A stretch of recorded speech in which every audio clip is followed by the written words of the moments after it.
ଆଜିଠାରୁ ମହାଦେବଙ୍କ କୃପା ପାଇବାକୁ ଯାଉଛନ୍ତି ଏହି ଚାରୋଟି ରାଶି। ଏହି ଚାରୋଟି ରାଶିରେ ଭାଗ୍ୟ ପରିବର୍ତ୍ତନ ହେବାକୁ ଯାଉଛି। ଏହି ଚାରୋଟି ରାଶିର ଦୁଃଖ କଷ୍ଟ ସବୁ ଦୂର ହେବାକୁ ଯାଉଛି। କାରଣ ଦେବଦେବ ମହାଦେବଙ୍କ ଆଶୀର୍ବାଦ ଏହି ଚାରୋଟି ରାଶି ଉପରେ ପଡ଼ିବାକୁ ଯାଉଛି ଆଜିଠାରୁ। ଆଜିଠାରୁ ଅନେକ କିଛି ପରିବର୍ତ୍ତନ ହେବ ଏମାନଙ୍କ ଜୀବନରେ। ଅନେକ ସମସ୍ୟା ଦୂର ହେବ ଏହି ରାଶିମାନଙ୍କ ଠାରୁ। ଏହି ରାଶିମାନଙ୍କ ଠାରୁ ଏବେ ସମସ୍ତେ ଦୂରେଇ ରୁହନ୍ତୁ, କାରଣ ଆଙ୍କ ଉପରେ ମହାଦେବଙ୍କ ଆଶୀର୍ବାଦ ପଡ଼ିବାକୁ ଯାଉଛି।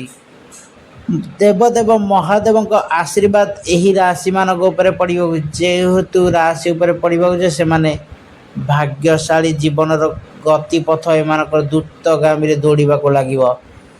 ତ ନମସ୍କାର ଦର୍ଶକ ବନ୍ଧୁ, ଯଦି ଆପଣମାନେ ଆମ ଚ୍ୟାନେଲକୁ ଦେଖୁଛନ୍ତି ତାହେଲେ ଚ୍ୟାନେଲକୁ ସବସ୍କ୍ରାଇବ୍ କରି ଭିଡ଼ିଓଟିକୁ ଲାଇକ୍ କରିଦିଅନ୍ତୁ।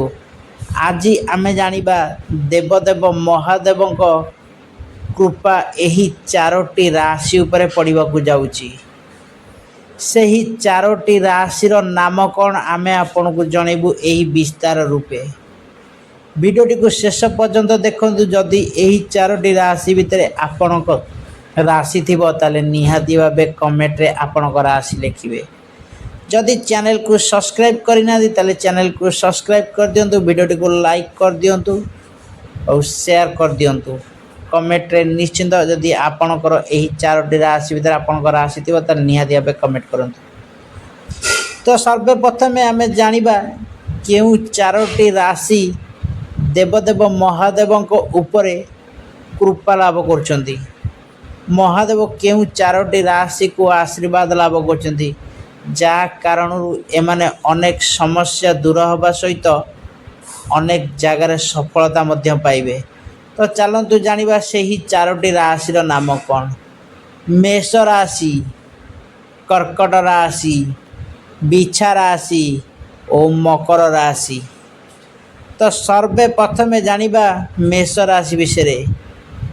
ମେଷ ରାଶିରେ ଆଜିଠାରୁ ମହାଦେବଙ୍କ କୃପା ଏହି ରାଶି ଉପରେ ପଡ଼ିବାକୁ ଯାଉଥିବାରୁ ଅନେକ ଜମିଜମା, ମାଲି ମକଦ୍ଦମା, କୋର୍ଟ କଚେରୀ ସମସ୍ୟାରେ ଯେଉଁ ପଡ଼ିକି ଘାଣ୍ଟି ଚକଟି ହେଉଥିଲେ ତାହା ଆସ୍ତେ ଆସ୍ତେ ସବୁ ଦୂର ହେବ।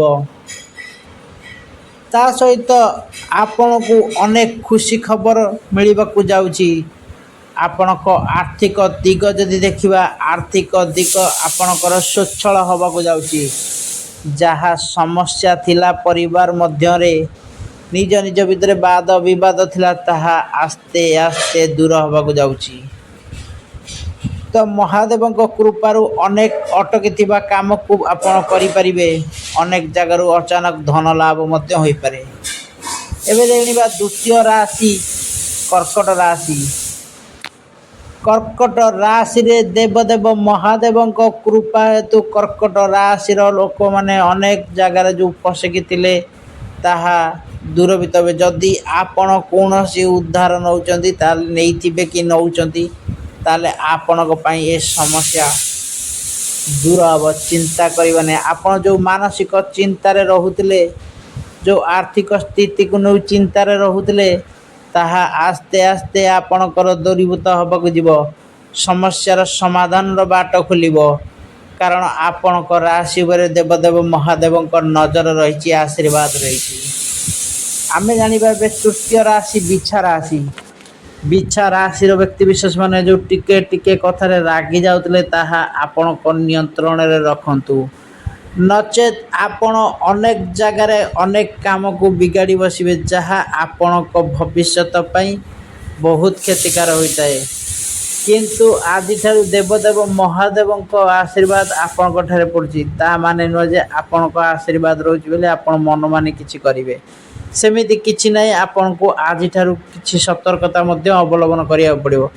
କିନ୍ତୁ ଦୂର ସ୍ଥାନକୁ ଯାତ୍ରା ସହିତ ଦୂର ସ୍ଥାନରେ ଆପଣ ପୁଞ୍ଜି ନିବେଶ କରିବାକୁ ଯାଉଛନ୍ତି ମଧ୍ୟ ସୁଯୋଗ ରହିଛି। ଏବେ ଜାଣିବା ଚତୁର୍ଥ ରାଶି ମକର ରାଶି। ମକର ରାଶିର ବ୍ୟକ୍ତିବିଶେଷଙ୍କ ମାନଙ୍କ ପାଇଁକା ବହୁତ ଅତ୍ୟନ୍ତ ଏହି ମାସଟି ରହିଛି।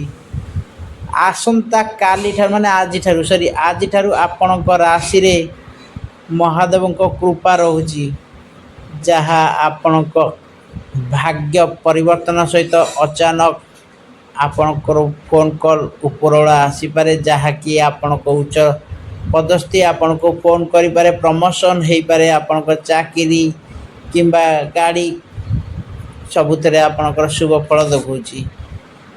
ମହାଦେବଙ୍କ ଆଶୀର୍ବାଦ ଏହି 4ଟି ରାଶି ଉପରେ ପଡ଼ିଛି। ଯଦି ଏହି 4ଟି ରାଶି ଉପରେ ଆପଣଙ୍କ ରାଶି ଥିବ ତାହେଲେ ନିହାତି ଭାବେ କମେଣ୍ଟ କରିବେ। ଆଉ ଭିଡ଼ିଓଟିକୁ ଭଲ ଲାଗୁଥିଲେ ନିହାତି ଭାବେ ଲାଇକ୍, ସେୟାର, ସବସ୍କ୍ରାଇବ୍ କରିବାକୁ ଭୁଲିବେନି।